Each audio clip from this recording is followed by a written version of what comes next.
still pinch myself to say this, but we've been able to build what is now a global client base. We've never once done a single piece of outbound. That's insane. Whether we work with a business for several weeks or a year, we always want to leave that business in a better place than when we Yeah, of started. course. If they're coming to you, what tends to be like the common things that you're seeing in the market? Is it the fact that their pipeline just isn't where it needs to be? We don't just get excited delivering the work or delivering training or coaching. We start to get really excited when we see the pipeline changing, when deals come in, and we're both in the kitchen going, "Come on, Yeah. Hi, Raphael, and welcome. I'm obviously very familiar with who you are, but for the pleasure of our audience, do you want to give yourself a quick introduction and what you're up to at the minute? Yeah, absolutely. So I'm Raffael Fernandes. I'm the co-founder of Flow State. So we're a sales performance consultancy. We work with lots of different B2B businesses in different markets and regions to help improve their people, their performance, their pipeline. So I'm very much involved in that. I love it. So talk us through. So when did you start? Give us the date. Launched the business actually during the height of lockdown. So I think it was probably mid-2020. It happened very spontaneously. I love it. Is there a story behind that? There is a story behind it. Yeah. No, I mean, I've pretty much spent my entire working career in B2B sales. Nice. Like many people, I kind of stumbled into it one summer when I was broke, and I've sort of never left since then. Literally the same. Had very little idea what I was sort of doing when I first joined, as a very, wide-eyed 20-something. Onboarding then was basically my manager giving me a copy of the Yellow Pages, those know what that was, and a marker pen, and said, go away and make calls, and when you've got a sale, come and talk to me.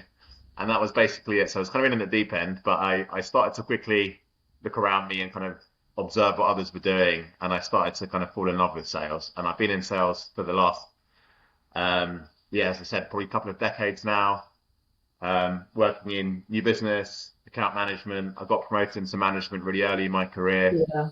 Been in senior leadership roles for about the last 15 years in different businesses, public and privately funded.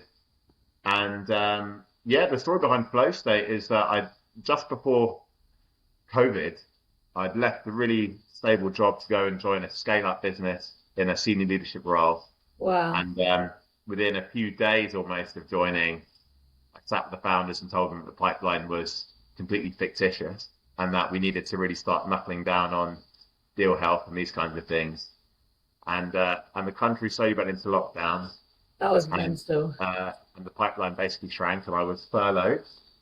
That business was very good to me. But during that time, I started to do some consulting work with friends, and that was kind of first sign of the fruits of Flow State being born. And then a very good friend, a former colleague of mine, a guy called Aaron Evans. We became known as the Double Act previously, businesses. We joined forces, and that was Flow State, and we never looked back since. We've been going for about under 5 years now, and we work with many businesses globally now. It's been a super exciting thing. I know, it's pretty insane the volume of people that you worked with and the just the brands and the logos. So obviously you fell into it through the consulting thing, because it's funny, isn't it? Most consulting businesses that I speak to have literally fallen into this because there's a gap that they can solve. So just walk us through those early adopters. Like, how did you get them? Yeah, it was a bit of a perfect storm, actually, in a way, because after COVID, pretty much every single sales organization, revenue organization globally was saying, actually, we need to look under the bonnet here. Either there's an opportunity to go into a new category pretty quickly and try and make a splash, or actually we realize that we haven't been performing to the level that we need to. And now that's becoming really, really apparent, because every passing quarter, our pipeline is basically shrinking and we're kind of tanking here. So for want of a better term, we realized, and it kind of became a bit of a mantra for us, sales excellence is no longer optional. It seemed only sort of quite a short time ago that people were sort of being able to tick over, and no one was really kind of focused too much on performance. Everything was great, right? Especially SaaS industry, everything was booming. I remember 2022. I love 2022. Exactly. Leads were kind of falling out of the sky. It was all great, Money, people were money, spending money, money. up the demos.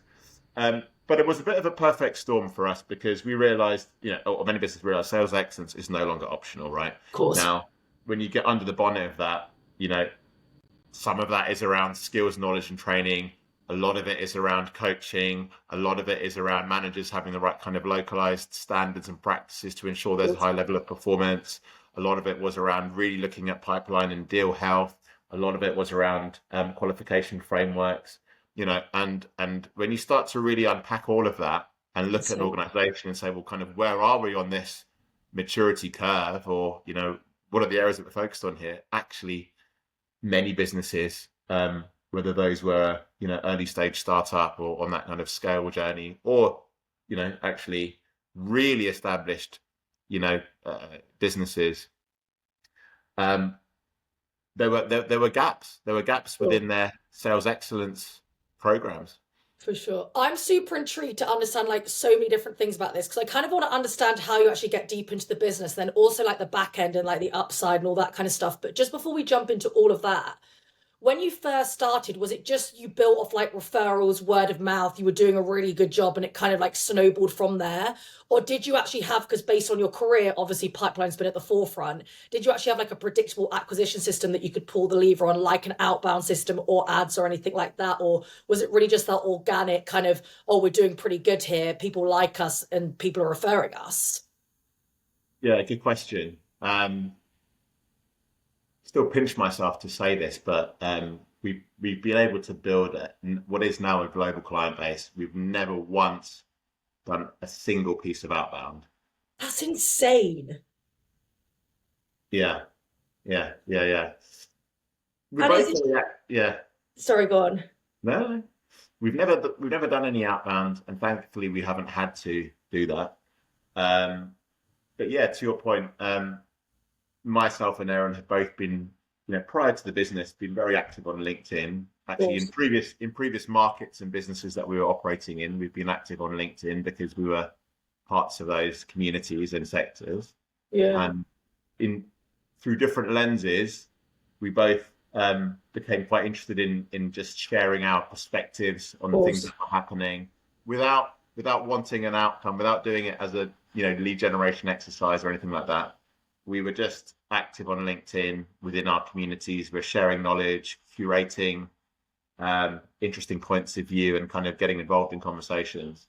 And over the years, we, I think, did probably a lot of those hard yards. So when we joined forces as Flow State, Yeah. and started talking about the things that we were seeing happening within the world of buying and selling and how Course. things were evolving, it became a kind of real natural awareness piece for people that, as you say, we'd worked with previously, Yeah. former bosses, MDs, CROs of organizations, saw that we were consulting now, and immediately we started to get inbound inquiries coming through from that. And off the back of that, there's been a lot of organic referrals from businesses that we work with to others. And I think a lot of it has just come really out of our network. We've been really embedded within, obviously, becoming global sales, and Aaron very much within the sales enablement community as well, for many years. Nice. So a lot of that happens naturally, which is great. We've also done webinars and podcasts around various topics, and that's obviously helped too. For sure. So has there never been a moment where you've had to be like, okay, we should probably start scaling this up on the outbound stuff? Is it just like predictable enough that you can go month on month with like leveraging your LinkedIn, podcast, organic, all that kind of stuff? In time, it's become more predictable. Yeah, I mean, a lot of the work that we do is focused around quite long-term change. So we're talking sometimes 3, but often 6 or 12-month engagements that we're working really closely with the business. We become either an extension of their in-house enablement team, albeit very on, or for many organizations that don't have a fully fledged enablement function, we become their de facto enablement, enablement function for a sustained period. So at any given time, we might be working with a very small number of customers. You probably count them on one hand, but for an extended period. Okay, makes sense. Sometimes, it's, you get several buses coming all at once, and then you say, right, okay, we need to sort of try and stagger this work. Other times where it's like, okay, hopefully the phones are going to ring in the Yeah. But touch wood, we've never been in a position where we've had no work, obviously, since we started, and it's meant that we've been really thankful for the fact that we've had a lot of really good inbound and referrals the whole time to fuel the growth of the business, and we've been expanding throughout that period as well, fueled by all of that. So Yeah, I was just going to ask, based on what you just said, in terms of like, obviously consulting's great. It's almost like the easiest business to start, but like the hardest business to scale, right? Because it's like then you guys become the bottleneck. So do you have like, obviously you say that you can count it under customers underneath your hand, but is there a world where you have actually built in a team to be able to deliver on fulfillment and scale that way? we do all of the delivery. Okay, Yeah, all of it, just you two. we do all of the delivery. We do all of the delivery. We don't have a bench. There's been many times over the last 5 years where there'd be a very, very strong argument to scale through people in order to satisfy increasing demand. But you But we've haven't. ended up turning away in some cases business, not because we haven't been able to fulfill it, but sometimes because it hasn't been quite the right fit for that project. Um, but no, we're fairly selective, but we do all of the delivery. We always want to, whether we work with a business for several weeks or a year, we always want to leave that business in a better place than when we Yeah, of started. course. So a lot of the work we do isn't just around, the delivery of the training and the coaching in the moment. It's around helping that business set up the right infrastructure, the right practices, the right routines, working really closely with line managers so that they're embedding a lot of the stuff so that the knowledge transfer happens and that the adoption is there under our watch. We can measure the impact of it. We can, with the leadership, report back and talk about what's being built and what's being delivered and improved. So that the time that we kind of offboard ourselves, that business has a sustainable practice in place to continue improving their pipeline and their people. It's actually so funny because what you just say about the infrastructure, right? I built a sales excellence company and it was super successful, whatever. And I my first like block of my career, I over-indexed so much on talent, and I was just like, it's all about talent, it's all about talent. But then later on in my career, I do agree it is all about talent, but it's also the vehicle around that the talent's in, right? And that infrastructure. Do they have the processes, the SOPs, the end of days, the reports to actually succeed? Yeah. And I never realized what I was doing was building those processes, and that's why the business was successful. And now I go into so many businesses and I'm just like, oh my goodness, you've got teams that are like running their day without any sort of process, anything. And like that seems to be the biggest gap that we're seeing. Yeah, well, agreed. I mean, we take a fairly holistic view, but yeah, absolutely. I mean, we've seen over the last few years, obviously, a lot of businesses have invested heavily into talent and within sales. We Yeah. know that probably around 20%, 22%, I think, of sellers over the last 2 quarters achieve quota consistently, something along It's those lines. insane, isn't it? It might be a little bit higher than that, but again, it's you're talking 3 quarters of the organization are not achieving quota. Now, there's many reasons for that. Some of those are outside the hand of the seller because you need the buyer to be complicit in all of this as well, right? Of And course. as we know, well, our opinion is B2B selling is hard, but B2B buying is even harder than selling. So there's a world of pain that buyers have been going through, but ultimately it's one of the reasons that the global B2B sales community isn't achieving quota consistently. But actually, a lot of those reasons are often in the hands of the organization because, for one, it's not for want of trying, but they haven't necessarily got the right frameworks, the right practices, the right processes in place to support and enable good talent. In my Yeah. opinion, the people and talent side of it is critical. I'm not a believer that technology is going to sort of take away coaching and management and everything like that. People need, uh, you know, human capabilities alongside all of that, of course. But unless you've got easy, scalable systems to support all of that, then talent impact gets diluted. Yeah, it's so interesting. This topic is a bit like the frontline leadership topic of them being like top performers and then not being able to coach because they've never been taught on how to coach. Like we see that all the time. Yeah. So just going along like the customers that you help, if they're coming to you, what tends to be like the common things that you're seeing in the market? Is it the fact that their pipeline just isn't where it needs to be? Is it the fact that the team's underperforming? Is it the fact that they keep scaling and then breaking? Like, what tends to be the themes? I mean, you've touched on three major ones there. Yeah, absolutely. So there tends to be a combination of people not performing at the required level, or percentage of people not achieving quota, and they need to get a handle on why they could be to do with certain types of like that. I think a lot of inquiries that we get up is saying that we need to build more pipeline. They don't have a top of funnel problem actually. They've got a middle of the funnel problem often the time. Yeah. And they're not really understanding or tracking or realising that. Sometimes they're looking at going into new regions, double markets, but they don't have the scalable practices that process to large. Sometimes it's when my kids work together, oftentimes it's like in underinvestment really. Management skills and businesses are realising there's got a lot of under-realised potential here, but you've never really gone over a light on it. There tends to be all of those things combined. Yeah. And then we often get inquiries saying we want training. We go, that's great, but for what? What's the problem you're trying to solve? And then they can't really articulate that fully, right? So we help businesses really identify, well, what are the problems you're trying to solve? yeah, We know that training is really important, but training is one spoke of a much bigger piece. So we take a really holistic view, right? It's around the right competencies. Do you have the right modules to train around those competencies? Have you even defined those competencies? of course. Do you have the right coaching practices in place? But we can talk all day about coaching. It's like, well, what are we coaching on? I love this topic. Don't get me started.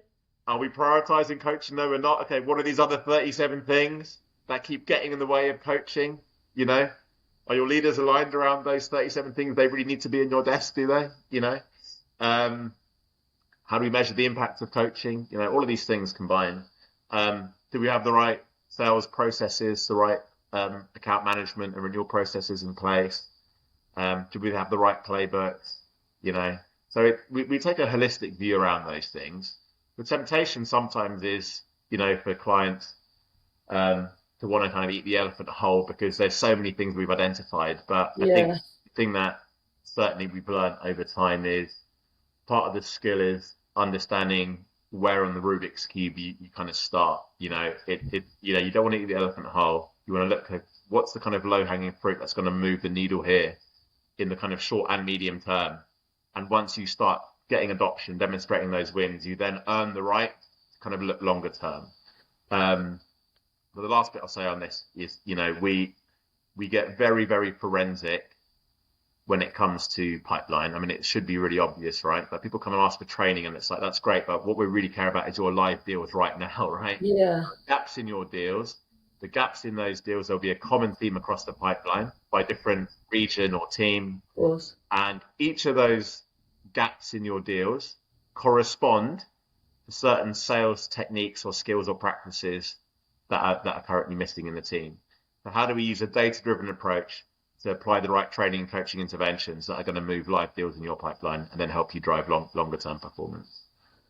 I have so much to ask about that, but just before we do on the coaching side, I honestly think it's crazy, right? Because I came from the B2B SaaS space, and like we had Gong before it got like all really cool, and it was like a call recording software for those that don't know, and now it's like a data intelligence. It's epic. I've come back into the industry like whoa, but we had that. But you were lucky to get like one Gong recording a month, and then I left the industry to go to like this more high ticket coaches consultancy space with the likes like Tony Robbins, Grant Cardone, Dean Graziosi, and the founder of the business that I'm at now scaled that from like 1 to 49 million in 2 years. And the ultimate competitive advantage they had was their go-to-market team, but it was relentless on the coaching. So like everyone would get like 1 to 2 live call reviews a day with 3 things to implement, plus end of day reports, plus start day reports. And it was just like insane that the sales manager's job was quality control 95% and 5% was like strategic and leadership and executive. You come into SaaS corporate, and every company we're working with at the minute is super knowledgeable on the product, the solution, almost like McKinsey knowledge, like it's super in depth, but then has lack of sales skills. Then on top of that, doesn't know how to coach down their team and isn't coaching them. So I'm like, I don't know if it's like a role realignment thing that this whole industry needs to shift, but it's crazy to me how if you could just coach down and do those one to two, three things for your team, I mean, the performance would just skyrocket. 100%, 100%. Yeah, there's so much we can say about this. I think part of it is potentially down to the operating model, Of course. especially in earlier stage and scale-up businesses where there tends to be a flatter structure. There's always a temptation to say, well, look, let's get our top performing reps to become the managers, stroke team leads, and then suddenly the kind of 2 or 3 core tasks they That have was suddenly me. into 8 or 9 very quickly because now leadership have got more and more things, more initiatives, more product marketing stuff. And actually, what happens is that if you go across many different businesses and ask managers, is the job you're doing today the same job that's on your JD? 8 out of 10 will say categorically it's completely different. Some will say I haven't got a JD, right? So the reality is when we talk about sales manager, that's actually a real nebulous kind of umbrella term nowadays. And ultimately, it means that the manager's desk has become a sort of dumping ground sometimes for lots of different things, which each of them you could argue, well, that it's valid and, you know, who should own it? If not the manager, maybe someone else should own it or delegate it. But the bigger reality is that these are all things that either deliberately or oftentimes inadvertently are getting prioritized above coaching. Yeah, Now, when every you time. talk about coaching and you say, well, okay, you're coaching people who are developing and closing the pipeline. So what is more important right Oh my now God, it's than like, people and pipeline? it's insane. Yeah. And people can't give you an answer. It's like, They what's can't. more important than the pipeline? It's like none of you would have a job if like the Yeah. pipeline isn't there. So we need to go back to it. Yeah. But the other thing that So really it stood is. out. Sorry, go on. So I was going to add one other bit here. This is a fascinating. I'm loving this discussion, but so there is a problem, and I think some of it is arguably around the operating model, and then there's a sort of financial justification for okay, well, if we're going to have a slightly different operating model here and siphon off the role of a coach versus a general manager, what does that mean in terms of Yeah. our sales costs, etc. That's obviously a different conversation. But the other side of this, or is that people don't talk about the buyer enough. Okay, so Completely if you agree. ask buyers and buyers, unfortunately, in 2024 and 2025 are running away from salespeople. Of course. They don't want to be involved to the level they used to need to be in. They don't want salespeople involved within their buying journeys because soberingly they've said, "You don't understand my business. You're not bringing new insight to the table. You're not challenging my perspectives in new and valuable ways. I'm leaving this conversation thinking I could have gone through this buying process without you involved, actually," which is really harsh. But 72% of B2B buyers, I think in a study that came out about maybe just under 18 months ago, 72% of buyers said, B2B buyers, I don't want a salesperson involved in my process, which basically says you're not adding value to me, which is really sobering. So everything that we do should be in mind of, well, how do we become the indispensable ones? So if you ask the buyer, what skills do you admire in this or want in a salesperson? They'd say industry acumen, not product knowledge, industry acumen. Every time. Yeah. Business acumen. Okay. And consultative, so active listening, the ability to ask really intelligent, thought-provoking questions, right? If you asked some heads of enablement, what are you training people on? Product knowledge. Oh, How to enter an opportunity into CRM.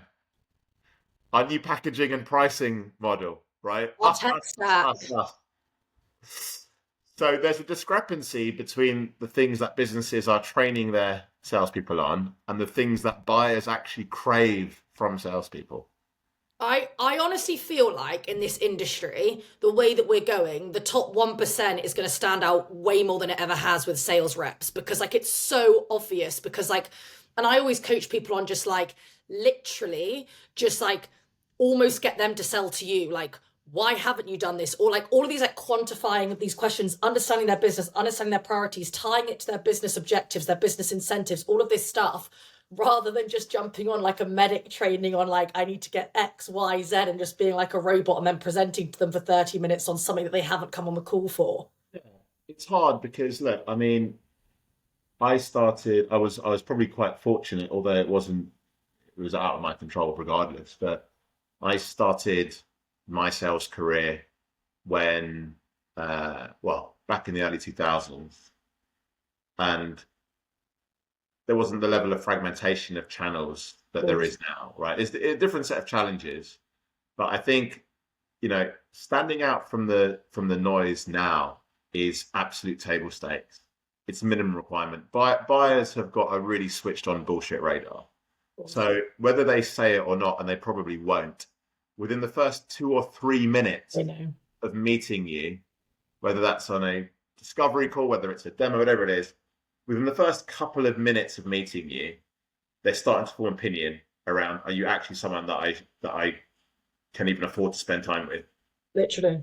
Versus you're just another salesperson. So, to your point about the 1%, not only I think will that 1% stand out head and shoulders above all of the sea of mediocrity out there with people, spamming each other with, email sequences and that kind of stuff. It's actually much easier in some ways to stand out from the crowd if you're actually doing it right. However, you need to have done some hard yards. Of course. Right?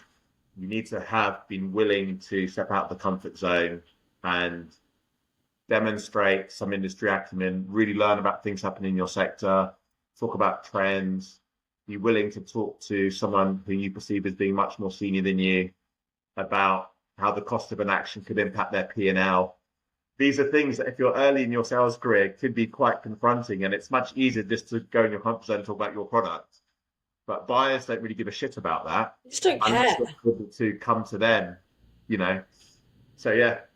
Is it crazy what I see in terms of just like, they'll come on to understand about the color green, and then the sales rep's pitching them blue, red, black, and then green at the end. And I'm just like, you've literally diluted the whole value. But it's super interesting. So I want to go back to what you said earlier about the 3, 6 months, 3, 6, 9, 12 months kind of almost like timeline that you have with these customers. And you mentioned something else about earning the right to kind of then go on to the next thing.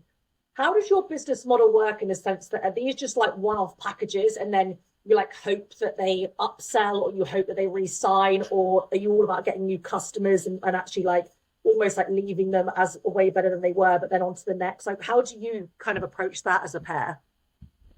It really depends on the business need, but oftentimes we'll start working with an organization where it might be one of their revenue teams. So sometimes it might be with their new business team.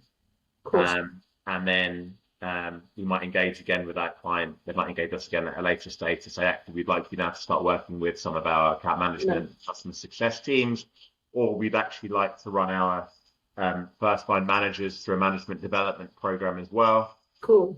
So sometimes that happens in stages.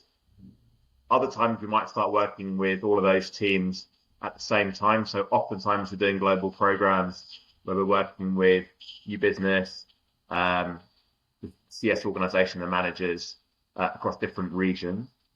But as long as when the client's seen a really good impact from the work that we've done, both in terms of their pipeline and in some of their ongoing practices, then when other business needs come up, we have really good relationships with clients. They come back and they ask us to come and help them out in other ways. I love it. So when it's case by case. But, it's just so interesting because it's like can be so customized. So like, do you go into the business, do a deep dive, review calls, review data? That's like the baseline. Go and then build almost like a customized solution, and then track all the data again, and that's how you measure the impact. In short, yeah. I mean, one of the advantages of it being a team of two is that we can get very, very, very personalized. We get very, very deep into their business. So all of the content that we deliver and train and coach around is personalized to that particular company's marketplace, their buyer personas. We're doing sessions around discovery, questioning, or objection handling, or price negotiation, all with a specific sort of practice in mind that they have. Yeah. So that's the level of detail doses. Yeah, we'll look at the call recordings, we'll look at some of their pipeline data, we might look at other data, like chronicle data, performance, your gap, and so on, start to build programs around it. I love it. And then just before we wrap, because I'm just super interested, do you think you guys will ever build from the two of you or just go for that scaling model? Or do you feel like, because I honestly have the opinion, right? And this is quite similar to like, people will be like top performing AEs and then everyone will be like, why don't you go into leadership? What's next? But there's actually like nothing wrong. You probably outbuild a CEO of being like a top performing AE and that's your career, right? And it's a bit like the same with being a founder and a CEO is like, it's actually okay just to have a really profitable, successful business and not want to take it to exit and IPO and all this like crazy stuff. So like, where do you guys see you going? Yeah, great question. And like I said before, we thought we could be sitting here with a team of 8 of us, and Insane. now our job is different. Our job is now managing the output of various different consultants, and the day job becomes quite a different one. That's one way to scale, but we've decided not to take that risk. There are other ways that we can get much, much deeper into businesses, and in fact, in front of other audiences globally that don't rely just on consultant work. So we've got other products, other services that we've been developing that we can get started I love it. to do that. So growth is absolutely on the agenda. Why not? But look, we're not beholden to any external funding. We don't have investor Oh targets. no, can't. I've done it once, never again. We absolutely love what we do. We both got young families, and we enjoy, spending time with them. We have an amazing work-life balance, and for us, work is kind of play. Actually, we have a huge amount of fun, and I think that energy comes across in the work that we do. So growth is absolutely on the agenda, but More product wise. yeah, yeah, exactly. It's through having a set of products that we can scale without us necessarily having to be always in the room, but still continues to add a lot of value for different clients and audiences.